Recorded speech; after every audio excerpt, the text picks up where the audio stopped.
Today on the Relationship Renovation podcast, we're going to talk about the concept of emotional safety.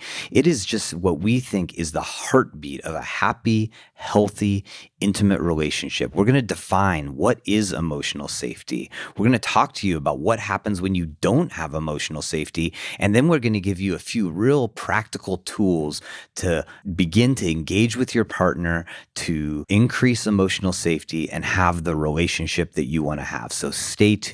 You're going to get a lot out of this episode.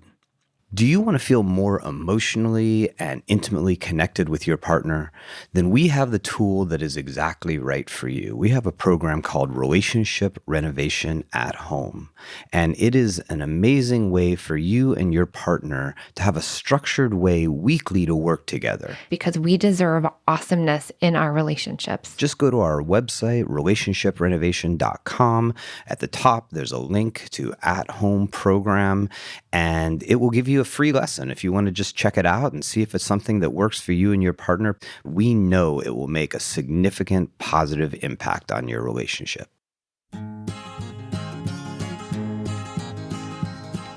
Hello, all, and welcome to the Relationship Renovation Podcast. I'm Tarah Kerwin. Hello, and my name is EJ Kerwin. And what an episode we have for you today. We feel very compelled to bring this episode in because it really is the number one ingredient to making relationships work, and that is emotional safety. Yeah, emotional safety is something that we talk to all of our couples about. It's something we assess at the beginning, in the middle, in the end. And it's really something that I think most of the time, they don't even really have a word for it. It's not even like a concept that they're at all familiar with. Well, what I can say is a lot of our couples that come in, there is a high percentage that have not developed emotional safety.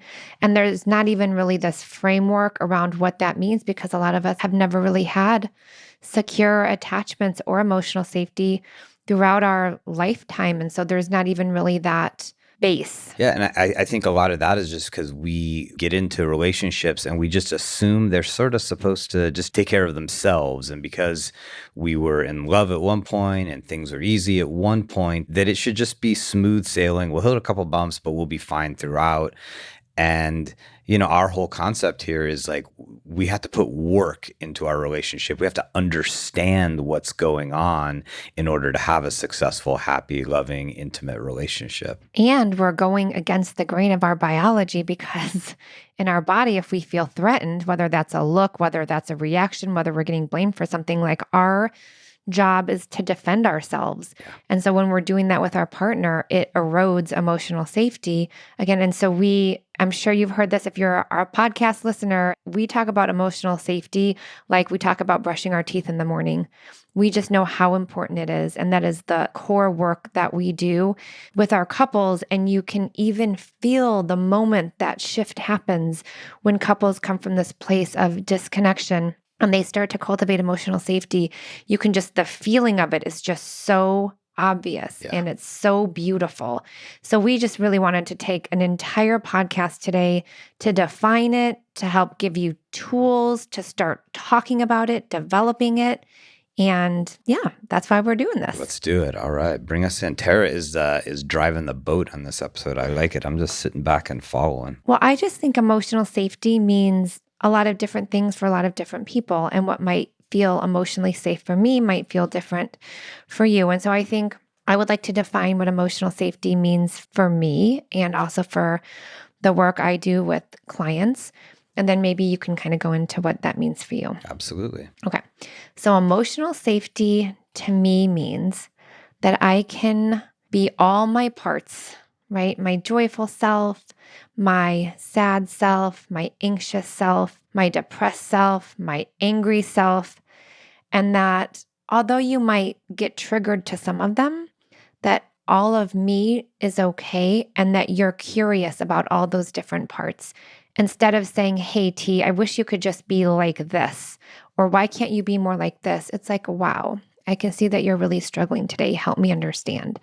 To me, emotional safety means I have a partner, and I'm talking emotional safety in intimate relationships.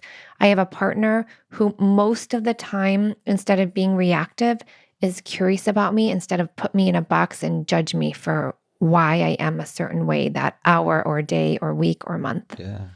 What does it mean for you? Yeah. I mean, the way I look at emotional safety is the ability to give and receive love freely with your partner. It is, as you said, to be your whole self.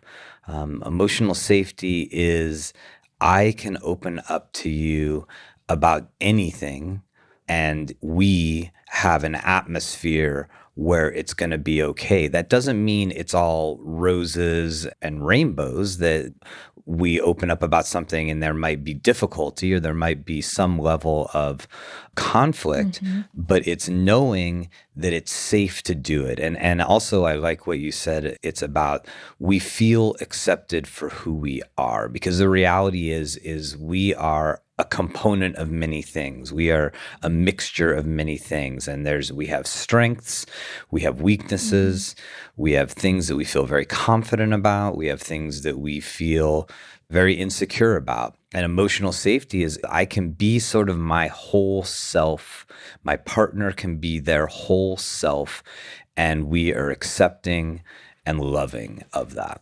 Add one more thing to that, because a lot of times you get into relationships and you're trying to be what the other person wants you to be, or what you think they should be, or what you think you should be, so you can like wow them and like that's the most amazing person ever. And of course, right, as time goes on, all of our parts come out. But having emotional safety actually allows that individual to grow and become their whole self. A lot of us don't even know what it means to be our whole selves yet. And so with emotional safety, right, I'm becoming my best self with you because you're saying, I accept you, I love you. Let's see what's under there. It's not like we get into relationships and we're already these great whole selves. We're like little fragments of a bunch of different things. Yeah. I mean, metaphorically, I think of emotional safety as, like a rock climber is always tied in. There's something there that even if they slip, they're not going to fall all the way down. Like there's something that's pinning them there that keeps them safe. And it's more abstract in a relationship, that it's emotional safety. It's that I'm with you and I can slip, we can slip, you can slip. And it's not going to be a free for all. I'm not going to break my leg. I'm not going to fall and have internal bleeding. It's okay to slip. Yeah, I love that. So let's talk about what happens when it's non-existent.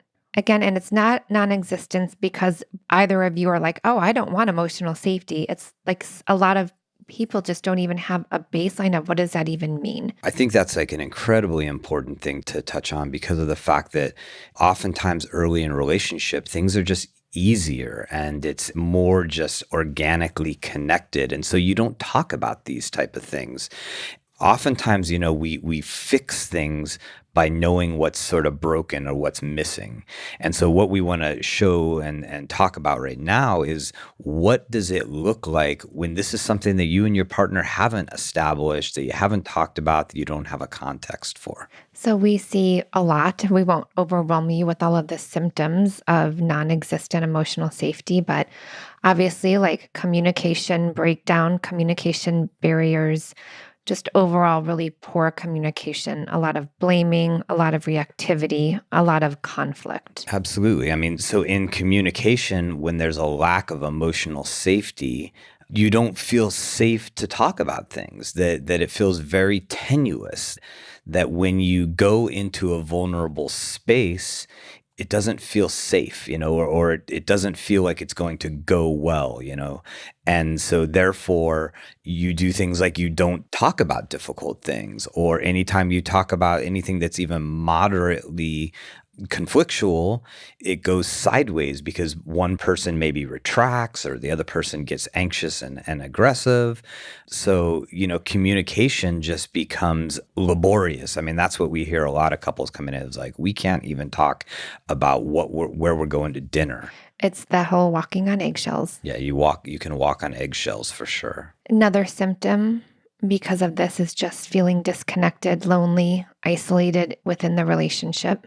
and these things a lot of times piggyback on one another, because if you don't feel comfortable talking about things and you can't talk about the most simple of things, then the inevitable, like really tough emotional stuff that all of us face, you stop talking about it because you're like, oh, why? I don't even want to go there. It'll just start a problem. And it doesn't even have to have a feeling of being like high conflict or my partner's a bad person, but it's just like, oh, I'm not even going to bring that up because chances are it won't go well, or they're not going to want to hear it. So, communication breaks down, and you start finding maybe negative ways to get around that. Right. And again, that just kind of snowballs with that sense of disconnection, or that ability like, oh, I can't say this and I can't be me and they can't be themselves.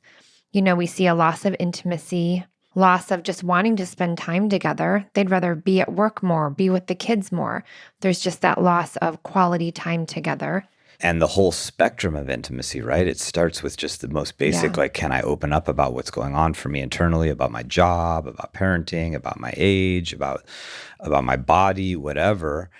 And so it's the intimacy of having a open-hearted communication that is somewhat vulnerable goes out the window. And then, up the ladder of intimacy, it begins to break down where you're just less affectionate, and there are less gestures of love. That whole giving and receiving love freely, it begins to feel like, wow, we don't really give and receive love freely. And unfortunately, then, because we all are humans and we all have needs, we start to get our needs met outside of our intimate relationship through a variety of measures. Yeah. And I think a nice little transmutation of that is our needs, because I think sometimes when we say that, I think people hear it automatically just in the sort of realm of infidelity. But I think another way to look at that is like our focus goes away from our partner, that we begin to focus on other things because we feel more empowered, we feel more confident there. We don't feel that tenuous, like, oh my gosh, this isn't going to go well thing. And so you focus on, you get really uber focused in your career, you get uber focused in parenting, you get uber focused on, activities outside, and you stop really focusing on what we know is the foundation of wellness in life when you're in relationship, which is your relationship. You don't focus on it because it feels, again, it doesn't feel safe. You don't feel successful and confident in it.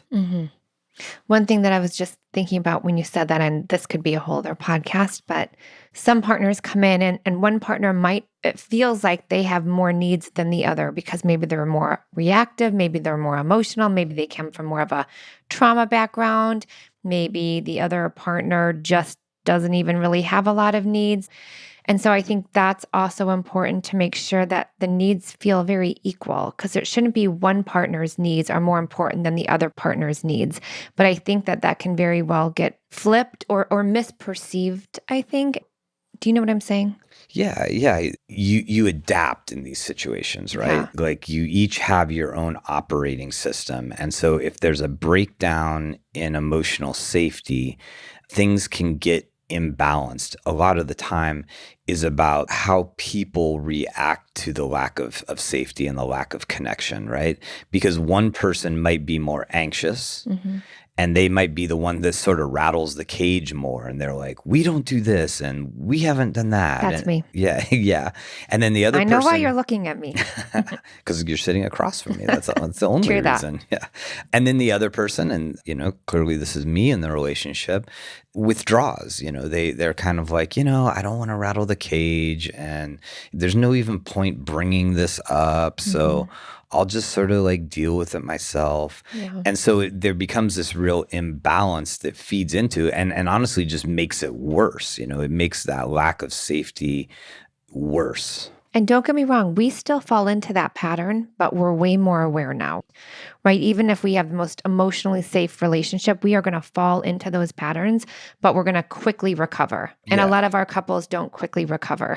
Well, because it's not like everything. And this is a super important thing for every couple, because You can work on this whole concept with your partner, and we'll get into that in a little bit, even if you're like, oh, well, there is like some emotional safety. Now that you're talking about this, we do have this, at times that it's not like a black and white that like, hey, you as a couple either have emotional safety or you don't have emotional safety.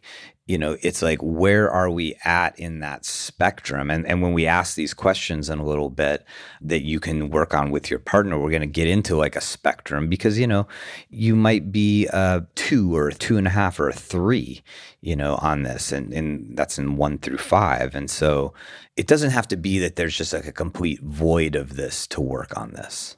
So, well, that's a great transition. How do we even go about developing this, understanding this, talking about this? It's kind of like our next piece.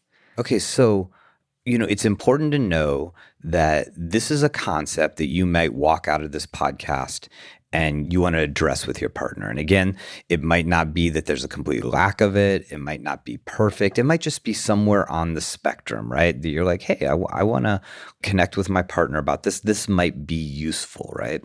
And so the first thing we want to do is like, okay, how do you even begin to address this with your partner? Before you really get into the nuts and bolts of like, hey, we don't have this, or I heard this thing and I'm noticing that we're not emotionally connected or whatever, I think the first thing is like telling your partner like, hey, there's this thing like I heard about in relationships. And so you're talking about it in a general sense instead of in the like directly you and your partner first. And you're saying like, hey, just like part of being healthy, there's nutrition and there's exercise and there's sleep, right? There's all these components that everybody struggles with and everybody has a relationship with. You're saying like, hey, I heard about this concept today. And it's called emotional safety. And the way they talked about it was it's the ability to give and receive love freely. Being accepted for all your parts. It's being accepted completely for who you are, the strengths, the areas of growth. And are you willing to talk? Like, I'm just curious what, if I say emotional safety, what does that mean to you? Yeah, you bring it up in a very broad sense. It's not necessarily about your relationship quite yet, but just the overall sense of what that means for you. Absolutely. And also a key component in any time you're addressing something with your partner is setting. Setting is incredibly important. So let me give an example of a miss on my part. It was a miss last night. Yeah. At around 9:30. So last night, like, we're in the living room. There's like a football game on. My son's following his fantasy football league. He's like on a hoverboard, zipping around the room. Tara's been away and came back and is a little sleep deprived. At a family funeral. Yeah. It's 9 o'clock at night. And I asked her a question that probably was going to lead to a deeper discussion. Not a great setting, right? Like lower the likelihood that we're going to succeed in that conversation, that it's going to go well, that it's going to be fruitful. So making sure that when you have these conversations with your partner, that the setting is right. Yeah, the setting feels calming. It feels good for both of you. It's at a good time. I feel like permission is important too, right? Yeah. Would this be okay to talk about that right now? I have this thing that's about relationships. Yeah. Not about our relationship, but it's about relationships. Yeah. Is this a time that you might want to talk about it, or maybe is there some other time that would be better for you? Or let's go on a dinner date and talk about emotional safety, There honey. we go. Yeah. So we have in our relationship renovation modality that we use in office and at home, we do an initial assessment, a middle assessment, and an end assessment because we really want to make sure that our couples are building that emotional safety. So we're always assessing progress. And obviously, we can't go through all of the 13 questions that we have on our assessment, but we want to just give you 2 or 3 questions that you might be able to talk with your partner about. It's on a scale of 1 to 5.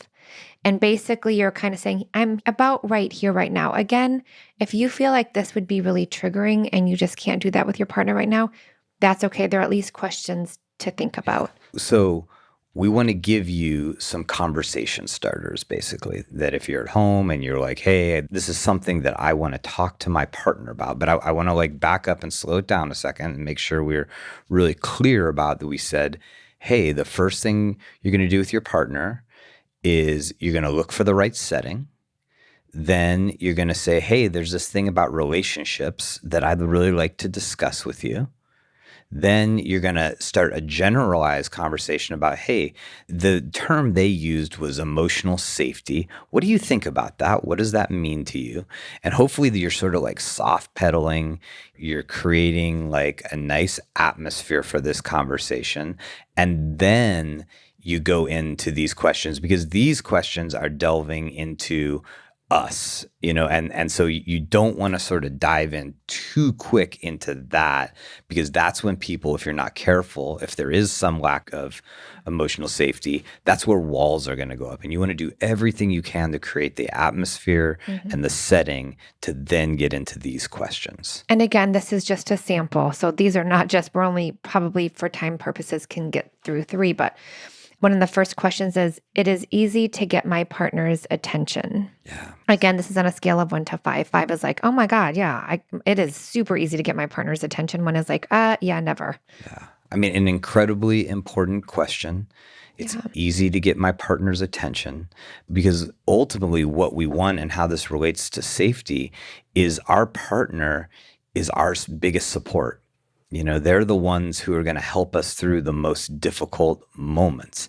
And so this question talks about the fact that, like, if I need my partner's attention, I'm able to get it. Yeah, I love that question. And it's not like, like, I'm sure, EJ, for me, like, there are many times you have a hard time getting my attention because I am like zooming.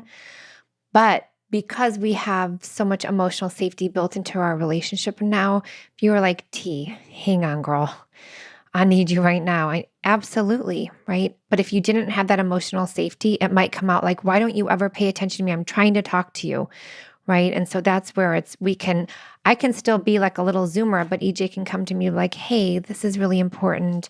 When can we find a time? Absolutely. Yeah. All right, moving on. Another question is, I trust that my partner will comfort me when needed. Yeah, I mean, incredibly important. I mean, and it's a significant part of emotional safety, right? Is that my partner knows when I'm fragile, knows when I'm in need. They have the ability to be comforting, to make me feel safe in a moment that I don't feel safe. And that's a really hard one, because a lot of time our suffering makes our partner want to stay away from us. Like, I'm not entering that zone. No, thank you. But when you can see your partner struggling and you enter into that realm and say, hey, help me understand what's happening, any way I can support you, that is like game changer. Yeah. And it shows that you're attuned.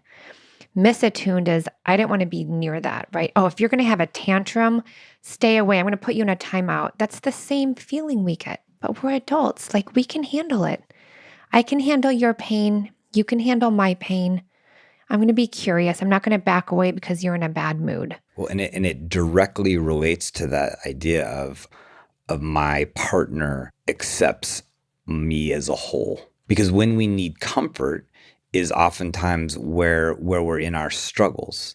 And if we're in our struggles and we don't feel like our partner can comfort us, then we don't feel completely accepted. Then it's like, well, I have to just be my perfect self. Yep. And then I'll be accepted, I'll be loved. And that's, again, this is where a lot of childhood wounds and unmet needs come, right? And it is not about our partner in that moment, but our partner needs to understand, I really need you to be here to comfort me, and I'm going to show you ways that you can do it. And we teach each other, because we're not going to get it right all of the time. Mm-hmm. Another question we ask is, even when we disagree, I know we will find a way to resolve our differences. This is so important, because this is the symptom that drives couples into couples counseling. The threat of divorce. It's the symptom that leads to the idea that the solution is just separating. Mm-hmm. And it's that when couples have these repeated experiences where they can't resolve conflict, and we have to know that conflict is a natural part of relationship. And so as it relates to this question, is if I don't have confidence that we're going to go through conflict and we're going to make it out the other side, or we're going to find some sort of resolution, or at least we're going to feel like it's okay to be in disagreement or to be struggling. And when that happens over and over and over again, you start to be like, hey, what's the point? Yeah. Well, and there's always that feeling of like, oh my gosh, this person's 1 foot out the door. Knowing that you and I can have arguments, or any couple can have arguments, but that there will always be that home base. Hey, that sucked. That was really difficult, but we're okay. And that's why a very early intervention we do with our couples is like, you cannot threaten divorce. You've got to sign, you've got to agree that when you're going through this process, because it's not a linear process, couples counseling can definitely be agitating, but that you agree that you don't have this, okay, if this happens one more time, I'm done, I'm out of here, because that by no means feels safe, and you cannot do that work. And just having that agreement while couples are in therapy, that feels really good. Like, okay, at least we can't use that. We have to figure out something else instead of using those threats. Well, and the reality is that the most difficult challenges that you're going to go through in your relationship are not resolved quickly. They're not things that you bring them up, you talk about them, and 15 minutes later, it's like, all right, we got intimacy figured out, or all right, we got finances figured out. It's that we have to have that emotional safety that says we can go through maybe a prolonged amount of difficult time together, and we may not get to the solution or the resolution today or tomorrow, but we're safe in that discomfort together, no matter how long it takes. Absolutely. And again, fruits of the labor.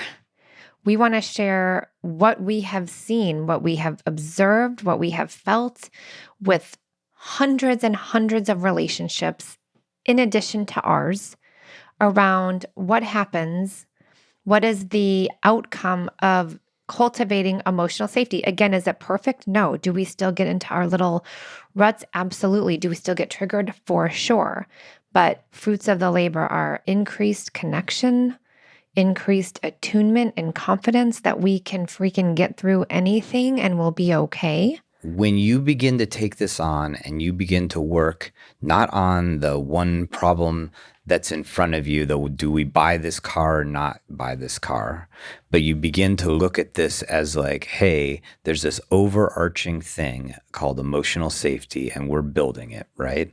And when you begin to build it, when we see couples go through that process, there's just like a lightness that returns into their relationship, because I see it in the process where like they're still talking about a very difficult thing, but it's not quite as heavy as it was 2 months ago or 6 months ago or even 18 months ago, that it just feels a little bit lighter. Imagine feeling completely accepted. I mean, yes, our kids love us, they accept us, but I'm talking from your intimate partner.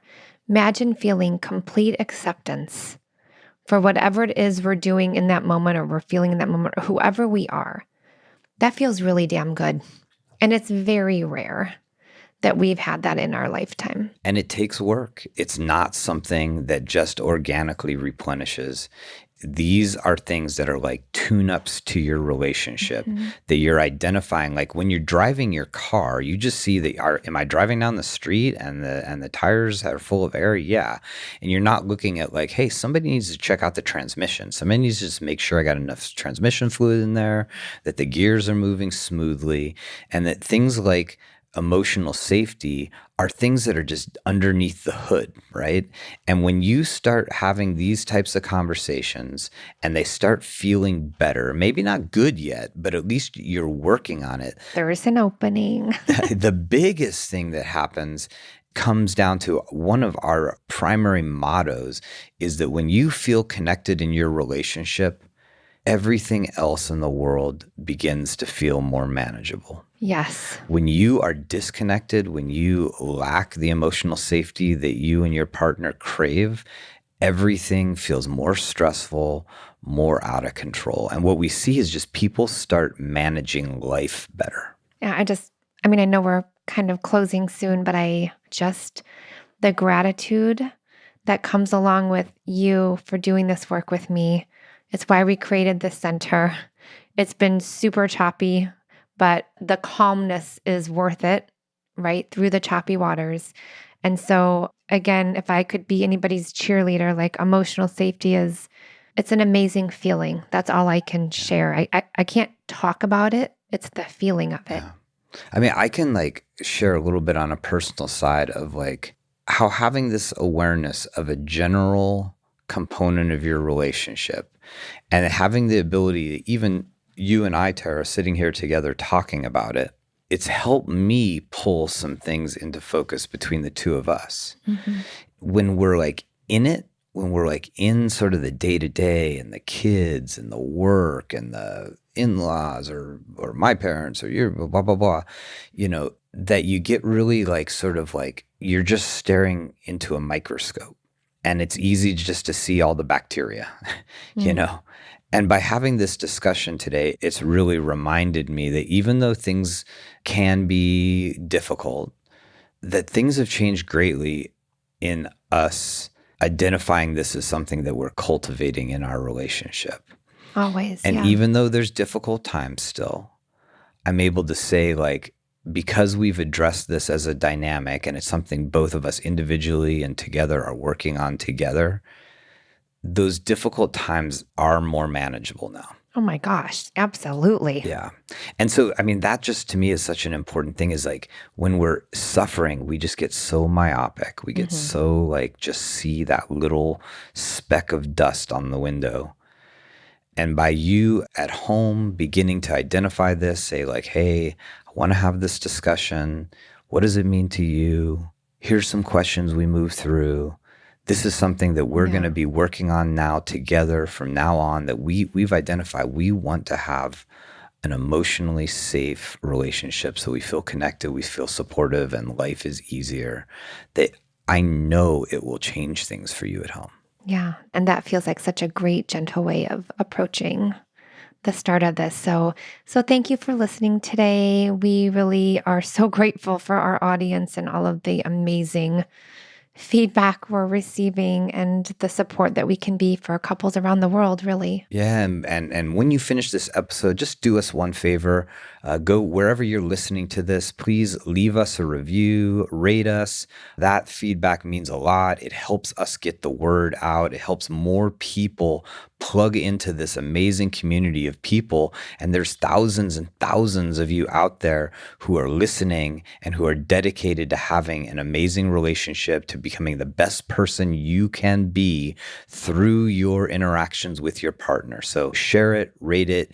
It helps us build a better world. And that's our mission here is we are making a better world through making better relationships. And being safe in our intimate relationship just generalizes out to the safety of the world, which is so needed right now. So thank you for listening. Take care of yourselves. Take care of each other.